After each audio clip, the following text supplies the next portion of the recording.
kama wakili wa serikali, kama DPP au mawakili wake wa serikali wanaona kwamba ushahidi uliopo hautoshelezi, sheria inasema he shall immediately enter a nolle prosequi. Immediately, mara moja.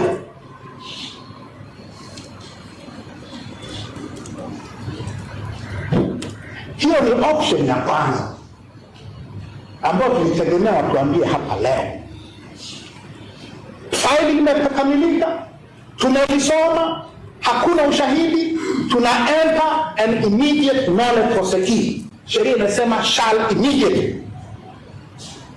Option ya pili, kama hiyo haipo, option ya pili inasema kama bado DPP au mawakili wake wa serikali wanaona kuna sababu za ushahidi zaidi kutafutwa, kama wana reason to believe that additional evidence, additional investigation may change the position, then wakaomba ahirisho na wakaomba muda wa further investigations.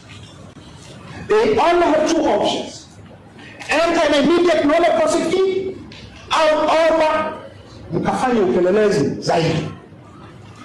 Those are the only two options they have under the law.